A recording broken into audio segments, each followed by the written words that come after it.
குமரி மாவட்டம் சுசீந்திரம், ஆசிரமம் உள்ளிட்ட பல்வேறு பகுதிகளிலும் கனமழை கொட்டி வருகிறது. இது பற்றிய தகவல்களை வழங்குவதற்காக இணைகிறார் செய்தியாளர் வேலாயுத பெருமாள்.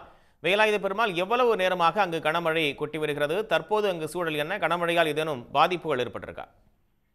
கண்டிப்பாக. அதாவது தமிழ்நாட்டில் கன்னியாகுமரி மாவட்டம் உள்ளிட்ட சில இடங்களில் இன்று முதல் 3 நாட்களுக்கு மிக கனமழை பெய்யும் என ரெட் அலர்ட் எச்சரிக்கையை வானிலை மையம் கொடுத்துள்ளது.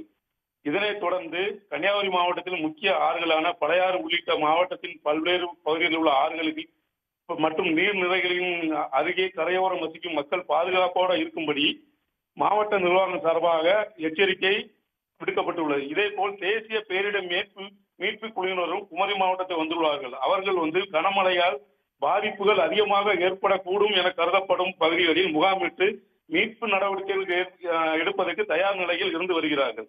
இந்நிலையில் வானிலை மையத்தின் அறிவிப்பின்படி குமரி மாவட்டத்தில் இன்று அதிகாலை முதலே குமரி முனை, 5 கிராமம், மயிலாடி, திட்டுவலை, தோவாலை, ஆரல்வாய்மொழி மற்றும் சுசீந்திரம், ஆசிரமம் உள்ளிட்ட அனைத்து பகுதிகளிலும் காலை சாரல் மழையாக ஆரம்பித்த மழை பின்னர் விட்டு விட்டு கனமழையாக தொடர்ந்து பெய்து வருகிறது. குறிப்பாக சுசீந்திரம், உதிரப்பட்டி, கற்காடு, பரப்பு விளை இந்த பகுதிகளில் தொடர்ந்து கனமழையால் பாதிக்கப்படக்கூடிய பகுதிகளாக கருதப்படுகிறது.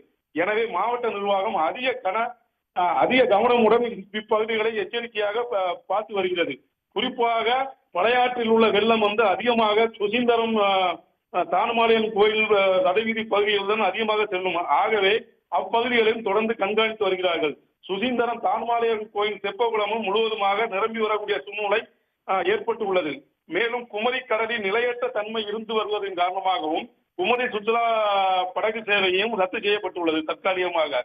தொடர்ந்து மாவட்டத்தில் கனமழை பெய்தால் எவ்வாறு முன்னெச்சரிக்கை நடவடிக்கை எடுக்க வேண்டும் என்று மாவட்ட நிர்வாகம் தீவிரமாக யோசனைகளை மேற்கொண்டு வருகிறார்கள்.